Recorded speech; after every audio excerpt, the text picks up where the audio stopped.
اعوذ باللہ من الشیطان الرجیم بسم اللہ الرحمن الرحیم الحمدللہ رب العالمین والصلاة والسلام علی خاتم الانبیاء والمرسلین سید الاولین والآخرین رحمۃ للعالمین سیدنا و مولانا ابی القاسم محمد وعلی آلہ طیبین و طاہرین المعصومین اللہم صلی علی محمد وآل محمد وعجل فرجہم۔ محترم ناظرین و سامعین، السلام علیکم۔ آج کی نئی ویڈیو کے ساتھ حاضر خدمت ہیں۔ پروردگار عالم سے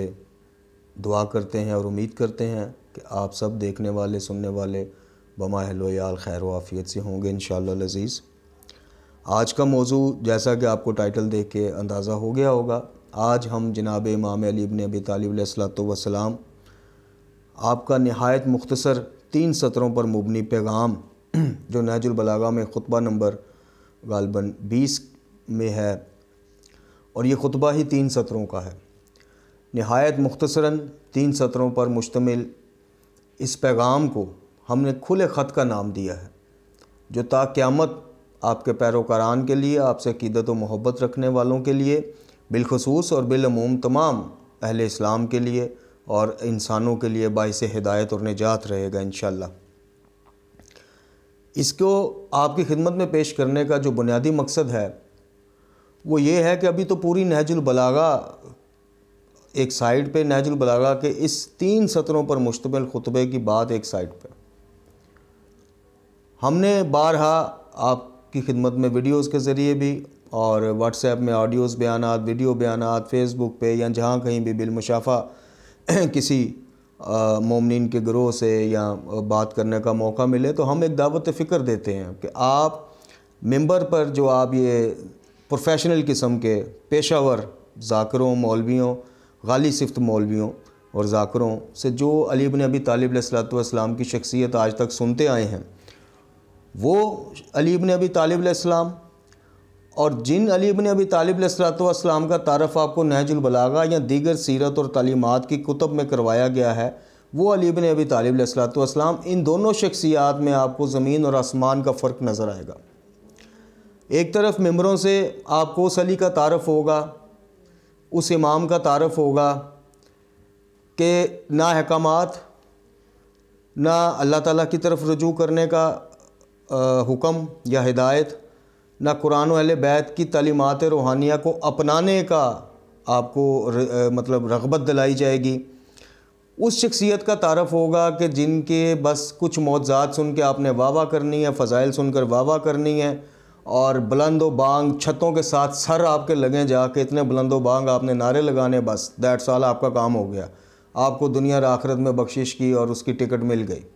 یہ یاد رکھیے گا، میں علماء حق کی بات نہیں کر رہا، یہ میں جو میجورٹی ہے نا، جو 80% ممبروں پہ قابض ہے اس ٹائم، جی، جن کا ماضی اگر دیکھیں تو کوئی پان فروشی کرتا تھا، کوئی سائیکلیں کرائے پہ دیتا تھا، جی، اور کوئی گاڑیوں کو کپڑا لگانے کا، یہ سروس اسٹیشنوں پہ، یہ آپ تحقیق آپ خود کر لیجئے گا۔ جو علماء حق ہیں وہ اپنی، لیکن ان بیچاروں کی سنتا کوئی نہیں۔ ہم ان کو اپنے آپ کو علماء حق کی جوتیوں میں بیٹھنے والا سمجھتے ہیں، علماء حق کی ہم بات نہیں کر رہے، لیکن 80% جن لوگوں کا آج قبضہ ہو چکا ہے ممبر پہ، غالی اور نصیریوں کا، جس علی کا وہ تعارف کرواتے ہیں وہ آپ کو دھوکہ دیتے ہیں۔ اور یقین جانیے اگر آپ اس دنیا میں ہی زندگی میں خواب غفلت سے مومنین ہم بیدار نہ ہوئے تو ہم بہت زیادہ خسارہ اٹھانے والوں میں سے ہوں گے۔ ہماری ساری جو ہیں وہ سفید شلواریں، کالی قمیضیں، کڑے دھاگے، بالیاں اور یہ واہ واہ اور یہ فلاں فلاں، یہ ساری دھری کی دھری رہ جائیں گی، چونکہ آپ ایک طرف قرآن، ایک طرف نہج البلاغہ کی اینک لگا کے، یعنی ان دونوں کو ذرا، ان دونوں کا جو مومن ہونے کا کرائیٹیریا ان دونوں نے بیان کیا ہے، اس کی روح میں جب آپ اپنا جائزہ لیں گے ہم لوگ، تو پھر یقین کریں کہ ہم نے کھویا ہی کھویا ہے، کچھ پایا نہیں۔ آج کا جو امام کا 3 سطروں پر مشتمل کھلا خط، جس کو میں اس کا نام دیتا ہوں کہ یہ کھلا خط ہے قیامت تک کے آنے والے پیروکاران علی بن ابی طالب علیہ السلام کے لیے، آپ کو اس سے آئیڈیا ہو جائے گا۔ آپ کو یہ جو خوش فہمیاں ڈالی جاتی ہیں کہ جی آپ مشکل میں، مصیبت آئیں گی نہیں آپ پر، آپ لکڑہارے والا وہ فیک 2 نمبر قسم کا معجزہ پڑھتے جائیں، آپ بس واہ واہ کرتے جائیں، آپ جب نہج البلاغہ پڑھیں گے، تعلیمات پڑھیں گے یا آج والی 3 سطریں سنیں گے تو آپ کو پتہ چلے گا کہ آزمائش اور مصیبت تو مومن کے ساتھ جڑی ہوئی ہے۔ یہ تو کرائٹیریا بتایا ہے، ہمیں تو یہ بتایا گیا کہ وہ مومن ہے ہی نہیں ہے کہ جس کی زندگی میں اسے کانٹا تک نہ چبھے، اس پہ ہر 40 دن نہیں گزرتا۔ امام صادق علیہ السلام سے مروی روایت کہ 40 دن ابھی پورے نہیں ہوتے، مومن کسی نہ کسی آزمائش اور مصیبت میں مبتلا کر دیا جاتا ہے۔ اور ان 3 سطروں میں بھی سنیے گا کہ امام کیا فرما رہے ہیں۔ امام نے آپ کو اس چیز کی کوئی گارنٹی دی ہے کہ آپ دنیا میں آپ پہ مشکل آئے گی نہیں، آپ ہمیں مشکل کشا مان کے بسرا، مطلب ہم کیا ثابت کرنا چاہتے ہیں؟ ہم اپنے جیسا معاذ اللہ ان کو خوشامد پرست سمجھتے ہیں کہ جن کی خوشامد کی جائے تو بس وہ خوش ہو کے پھر سب کچھ عطا کر دیتے ہیں، دے دیتے ہیں۔ وہ ہادی ہیں، وہ امام ہیں، عمل کے بغیر تو وہ کس طرح قبول کریں گے آپ کو؟ جن کی اپنی زندگیاں توحید کا تعارف کرواتے، خدا کا تعارف کرواتے، قرآن کے احکامات کا تعارف کرواتے، عمل کرو، علم حاصل کرو، پڑھو پڑھو پڑھو پڑھو اور عمل کرو، آگے بڑھو، یہ کہتے گزر گئے، جنہوں نے خود فزیکلی پریکٹیکلی کر کے دکھایا، ساری مصیبتوں کے باوجود دین خدا پر عمل کر کے دکھایا کہ ایسا ہوتا ہے دین پر عمل۔ وہ چند خوش آمدی جملوں سے خوش ہو کے آپ کو دنیا میں جنت کا ٹکٹ مل جائے گا۔ آپ کو اس نصیری اور غالی طبقہ کے ذاکر جو ہیں، ان کی واہ واہ کے اس سے نکلیں اور خدا کے واسطے قرآن اور سیرت اہل بیت کو خود پڑھنا شروع کریں، اور اس خواب غفلت سے، میں نے جیسے عرض کی، ہم اس دنیا میں ہی جتنی جلدی جاگ جائیں اور رجوع کر لیں اپنے عقائد کی طرف، اور جس طرح بتایا گیا ہے اس طرح سے اہل بیت علیہ الصلوۃ والسلام کو مانیں۔ یاد رکھیے، ان سے آگے بڑھنے والا جتنا گنہگار یا جتنا بد نصیب آل محمد سے پیچھے رہ جانے والا ہے، اتنا ہی عقیدت کے نام پر آگے بڑھ جانے والا بھی اتنا ہی گنہگار اور اتنا ہی بد نصیب ہے، چونکہ وہ غلو کر بیٹھتا ہے۔ تو چلتے ہیں نہج البلاغہ کے اس خطبے کی طرف، جو 3 سطروں پہ بظاہر صرف 3 سطروں پر مشتمل ہے، لیکن اگر کوئی اس سے ہدایت لینا چاہے یا اس کو سمجھنا چاہے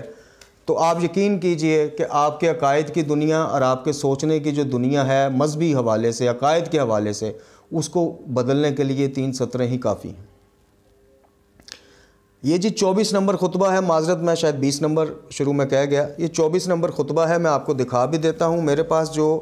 یہ نہج البلاغہ ہے یہ سید ذیشان حیدر جوادی صاحب کی ترجمہ شدہ ہے، اور اس کے حساب سے پیج نمبر 67 ہے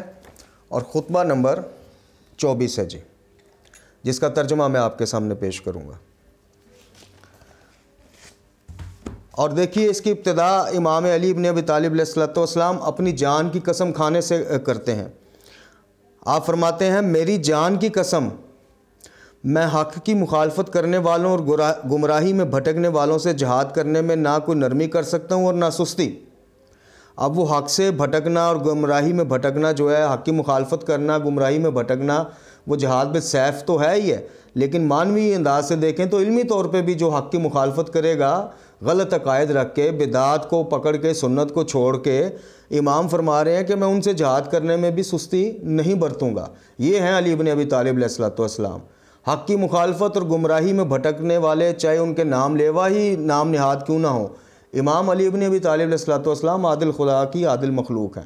آپ عدل پہ، عدالت پہ قائم رہیں گے، آپ تفریق نہیں کریں گے کہ ان کے نام پہ کوئی بدعت پھیلاتا رہا ہے یا ان کا دشمن کو پھیلاتا رہا ہے۔ جس نے بدعت پھیلائی، حق کو چھوڑا، سنت کو چھوڑا، واہ کا کلچر دیا، اسے نمٹنے کا انداز ان کا ایک ہی ہوگا۔ تو آپ فرماتے ہیں کہ اللہ کے بندو، اس کے بعد آپ فرماتے ہیں، اللہ کے بندو، اللہ سے ڈرو، اس کا تقوی اختیار کرو۔ یہ ممبروں سے تو آپ کو دعوت کچھ اور دی جاتی ہے، اب علی کی زبان سے بھی سنیے نا، علی علیہ السلام کس طرف دعوت دے رہے ہیں۔ اللہ کے بندو، اللہ سے ڈرو، اس کا تقوی اختیار کرو، اس کے غضب سے فرار کر جاؤ اور اس کی جائے رحمت میں پناہ لے لو، جو رحمت کی جگہ ہے پروردگار عالم کی، قرآن، اہل بیت، اسلام، احکامات، ان میں پناہ لے لو۔ اس راستہ پر چلو جو اس نے بنا دیا ہے، جو ذاکروں نے، مولویوں نے نہیں، غالیوں نے نہیں، جو اللہ نے آپ کو راستہ دیا ہے، صراط مستقیم، قرآن اور اہل بیت کے ساتھ ساتھ، اس راستے پر چلو اور ان احکامات پر عمل کرو جنہیں تم سے اس نے مربوط کر دیا ہے، کہ جو احکامات اپنے رسول خدا صلی اللہ علیہ وآلہ وسلم کے ذریعے امت تک پہنچائے ہیں رب العالمین نے، ان کی پیروی کرو، ان پر عمل کرو، نام نہاد نہیں۔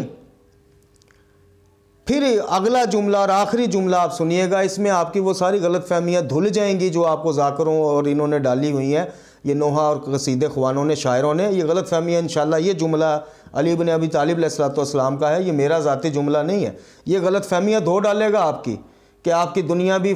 جناب پار تو آخرت بھی پار، بس علی علی کہو تو سدا راضی رہو، یہ علی کی ماننی بھی ہے، یہ جملہ آپ کو دھو ڈالے گا انشاءاللہ آپ کی غلط فہمی۔ میں آپ کو مختصراً دوبارہ سے ایک جو ہے وہ پیش کرتا ہوں۔ میری جان کی قسم، میں حق کی مخالفت کرنے والوں، گمراہی میں بھٹکنے والوں سے جہاد کرنے میں کوئی نرمی کر سکتا ہوں، نہ سستی کر سکتا ہوں۔ اللہ کے بندو، اللہ سے ڈرو، اس کا تقوی اختیار کرو، اس کے غضب سے فرار کر کے اس کی رحمت میں پناہ لو، اس راستے پر چلو جو اس نے بنا دیا ہے، اور ان احکامات پر عمل کرو جنہیں تم سے مربوط کر دیا گیا ہے۔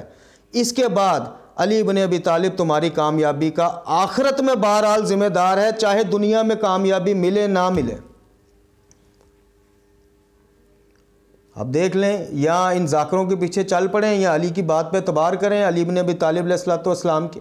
آپ فرما رہے ہیں کہ اس کے بعد یعنی جو اس سے پہلے بیان ہوا ہے، اس کے بعد، اس سے پہلے کیا بیان ہوا؟ اللہ سے ڈرو، اس کا تقوی اختیار کرو، اس کی رحمت میں پناہ لو، اس راستے پر چلو جو قرآن و اہل بیت کا، یعنی خلاصہ میں بیان کر، جو صراط مستقیم ہے، احکامات اسلام پر عمل کرو جو تم پر فرض کیے گئے ہیں۔ اس کے بعد بہرحال آخرت میں اپنی شفاعت کے ذریعے علی آپ کی کامیابی کا ذمہ دار ہے۔ دنیا میں اگر حاصل ہو یا نہ ہو وہ ایک الگ بات ہے، وہ کوئی گارنٹی نہیں ہے۔ دنیا میں ہو سکتا ہے کوئی مومن بیچارہ مصیبتوں میں ہی دیکھتے گزر جائے، آخرت میں اس کے بعد، یعنی اس سے پہلے جو میں نے بیان کیا امام فرما رہے ہیں اس پہ اگر عمل کرتے ہو تو اس کے بعد، عمل کرنے کے بعد پھر ہماری شفاعت کی امید رکھو، اور آخرت میں انشاءاللہ کامیابی کا یہ جملے ہیں، یہ میں نہیں کہہ رہا، یہ علی علیہ السلام کہہ رہے ہیں کہ میں ضامن ہوں، اگر ان چیزوں پہ عمل کرتے ہو تو آخرت میں شفاعت کا، کامیابی کا میں ضامن ہوں، دنیا میں بہرحال کامیابی حاصل ہو نہ ہو۔ یہ ہے علی بن ابی طالب علیہ السلام، نہج البلاغہ والے، کتابوں والے، سیرت والے۔ اور ایک وہ علی علیہ السلام ہیں جو لکڑہارے کو، وہ جو اس 2 نمبر معجزے میں بیان ہوا ہے کہ شرینی بانٹنے پر ہی بادشاہ کے برابر دولت دے دی جاتی ہے، اور شرینی بانٹنے بھولنے پر ہی اٹھا کے بیوی بچوں سمیت گرفتار کروا دیا جاتا ہے۔ انا للہ و انا الیہ راجعون۔ اس لیے محترم ناظرین و سامعین، خود پڑھنا شروع کیجئے، قرآن پڑھیے۔ قرآن کے بغیر اہل بیت نہ آپ کو قبول کریں گے نہ آپ کی سمجھ میں آئیں گے، اور اہل بیت کی سیرت پڑھیے کہ اہل بیت کی محبت اور سنت کے بغیر قرآن آپ کی شفاعت نہیں کرے گا، قرآن آپ کو سمجھ نہیں آئے گا۔ ان دونوں سے مربوط رہیے، علماء حق کو سنیے۔ اور ہمارے ہاں جو علماء پرستی کا ایک، جس طرح علماء دشمنی میں ہم لوگ بہت آگے ہیں، تو کچھ احباب علماء پرستی میں اتنے کا آگے ہیں کہ وہ ایک سائیکل فروش، پان فروش جو آج سر پہ وہ جناح کیپ رکھ دیتا ہے اس کو بھی علامہ کہہ دیتے ہیں۔ اس بارے میں ہماری پوری ایک سیریز انشاءاللہ آئے گی۔ تو اللہ تعالیٰ سے دعا ہے ہمیں قرآن و اہل بیت کی تعلیمات روحانیہ پڑھنے، سمجھنے اور سب سے بڑھ کر ان پر عمل کرنے کی توفیق عطا فرمائے، بدعات سے دور کرے، سنت معصومین کے قریب کرے۔ وآخر دعوانا ان الحمد للہ رب العالمین۔